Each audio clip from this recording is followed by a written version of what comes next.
Different है और ये बोलो, तो मैं यही कहने आया हूँ और आपसे फिर कहता हूँ, जब भी जरूरत पड़ेगी आपने क्या राजघाट में भी आया था, भोपाल के धरने में भी आया था, जब जब पुकारोगे आपके बीच चले आएंगे, लेकिन ये लड़ाई तब तक लड़ेंगे जब तक की लड़ाई हम जीत नहीं जाए और आने वाले पीढ़ियों के लिए एक रास्ता नहीं बना दे।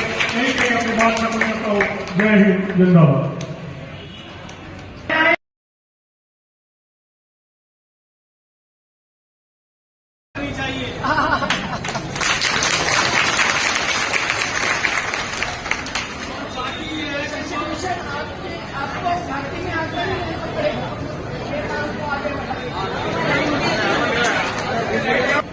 अब तक समर्थक ना हूं और आगे भी आंदोलन का और उसकी सारी जो भूमिकाएं हैं उसका समर्थन होगा। धन्यवाद। पारंपरिक सांस्कृतिक दूरीगत ग्राम सभा का मध्य प्रदेश राज्य संयोजक और अखिल भारतीय पंचायत परिषद का मध्य प्रदेश राज्य संयोजक और जो हमारी ताई थोड़ा सा ऐसा ही है, हमारी ताई ने इतना लंबा सफर जो तय किया है, क्या आप सब लोग उस सफर को सफल करने में संघर्ष में साथ हैं? तो दोनों हाथ खड़ा करके समर्थन दीजिए मेरे साथ। जब तक जीतेंगे नहीं संघर्ष छोड़ेंगे नहीं। बोलिए, जब तक जीतेंगे नहीं, जब तक जीतेंगे नहीं, जब तक जीतेंगे नहीं। और मैं ताई से निवेदन भी करूंगा, क्योंकि मैं जिस क्षेत्र से आता हूं वो बहुत पूरा मां नर्मदा जहां से निकलती है, अनूपपुर अमरकंटक और उसी से लगा हुआ उमरिया, डिंडोरी, मंडला, ये मेरा वर्किंग क्षेत्र है, कार्य क्षेत्र है। मैं यहाँ पे आदिवासियों के बीच में रहकर काम करता हूँ और आदिवासियों का नेता हूँ। इसीलिए मुझे जो है 9 केसों में फंसाकर मुझे जेल भेजा गया। मैं 10 महीने बाद जेल से बाहर आया हूँ और 2 बार मेरे ऊपर में रासुका लगाई है।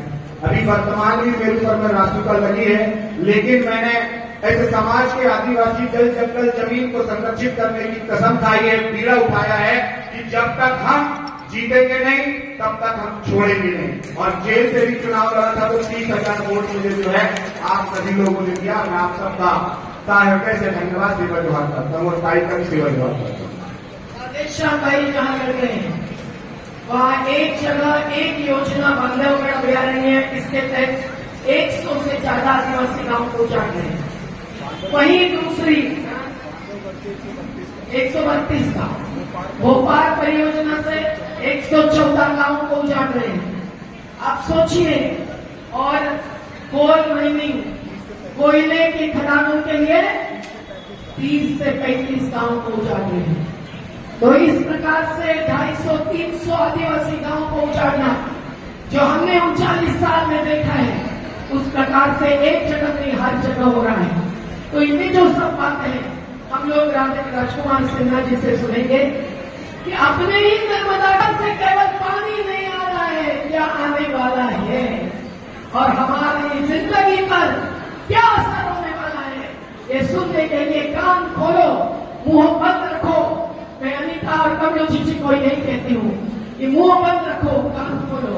और राजेंद्र भाई को शांति से सुनने के बाद राजेंद्र मंडल 90 से लेकर आज तक इस नर्मदा के आंदोलन में और नदियों में पानी बहते हुए देखा है और सरकार की आंखों का पानी भी बहते हुए देखा है। ये व्यवस्था नदी को ऐसा मानती है जैसे खुला हुआ खजाना है और जितना चाहो लूट लो, और उनकी जीव लपलपाते रहती है कि योजना पर योजना लाओ। बाढ़ है, उसके बाद फिर लिफ्ट सिंचाई योजना है, और ऐसा सपना पूरे मध्य प्रदेश से खास करके निवाड़ और मालवा को दिखाया जा रहा है कि तुम्हारे दरवाजा पर नर्मदा होगी। कहाँ होगी?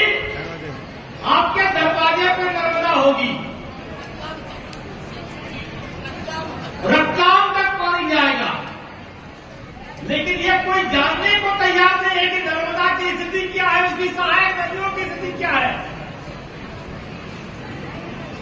44 जो नदियां हैं, सहायक नदियां, मार्च आते आते सूख जाती है।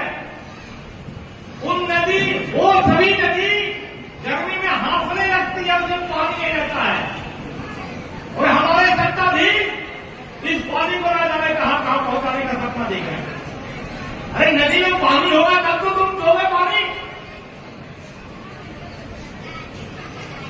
इन 39 सालों में सभी सरकारों ने, एक सरकार की बात नहीं कर रहा हूं, सभी सरकारों ने इसको लूटने का काम किया है। नदी को लूटा है और फिर इसके किनारे रहने वाले लोगों को तबाह किया है। इसमें सभी सरकार जिम्मेदार है। दूसरी बात, ये मैदानी इलाका को तबाह करने के बाद ये आदिवासी इलाकों में कोहरा मचा रहे हैं। बरगी के ऊपर 3 बांध 4 बांध, बसनिया, राघवपुर, अपर नर्मदा, अपर मुरली, जहां पे आदिवासी, हाँ तो अब वही अपर नर्मदा, तो इन सभी बांधों पे भी वहां संघर्ष जारी है। जंगल डुबाएंगे, वहां की जमीन डुबाएंगे और आदिवासी कैसे हो जाएंगे? सस्ते मजदूर चाहिए। इस पूरी व्यवस्था को क्या चाहिए? मजदूर चाहिए।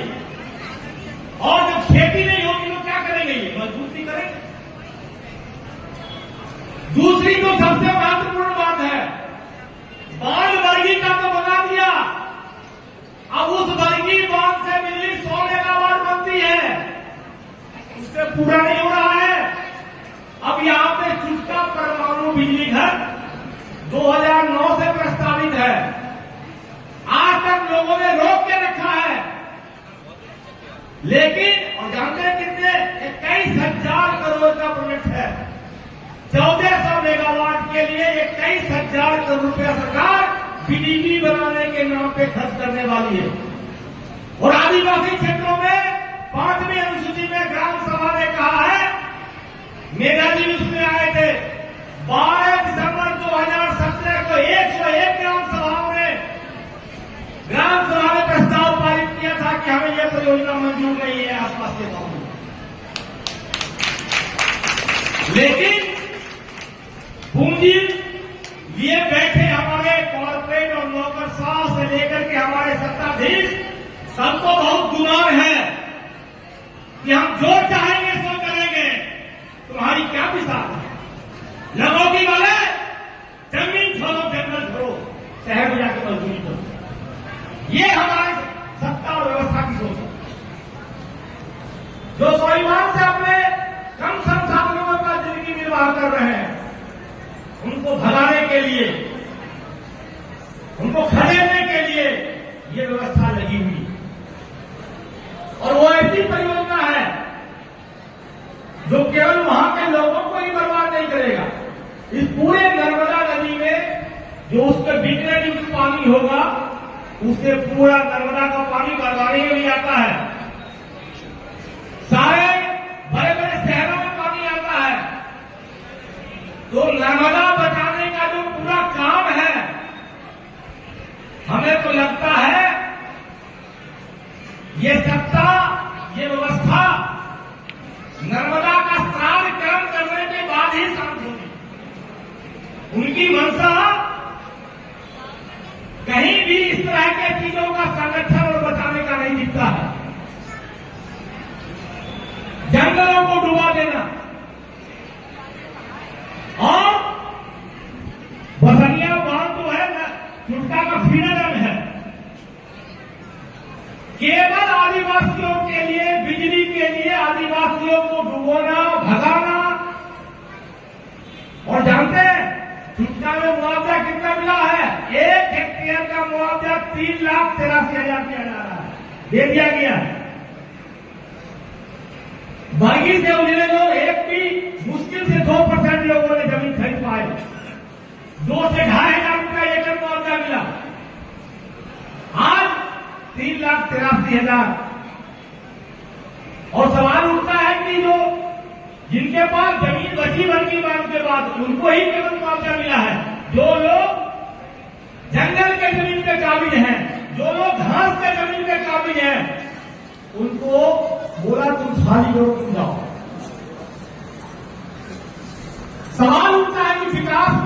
बेरोजगारी किसकी हो रही है?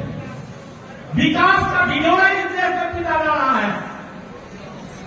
और हमारे जो मध्यम शहरी वर्ग है वो दीवाना बने जा रहे हैं। वो रोज गुणगान करते हैं कि देखो ऐसा विकास हो रहा है, देखो क्या विकास हो रहा है, हमारे शहरों में शोर खुल रहा है। लेकिन उसी का बाप जब गांव में बेरोजगार बैठा हुआ है तो सवाल उठता है कि नए ढंग से हम अपने विकास को समझें। ये विकास किसके लिए है और इस विकास का नाम कौन उठा रहा है? जब तक ये हम लोग नहीं समझेंगे तब तक आपकी बात समझ में नहीं आएगी। और इस व्यवस्था को ये जो भी चल रहा है इसको जब तक आम जनता खुल के समझेगी नहीं बात को, ये लूट पर टिकी हुई सरकार है। ये जो पूरा लूट का तंत्र यहां पे किया जा रहा है, जानते हैं 2014 में 55 लाख करोड़ का कर्ज था, आज 205 लाख करोड़ का कर्ज हो गया। 150 लाख करोड़ रुपया किसके लिए खर्च हुआ, कहां खर्च हुआ? हमारे लोग को अभी तहसील में 3 शहर में रहने को मजबूर है। विकास कहां जा रहा है, किसके पास पहुंच रहा है?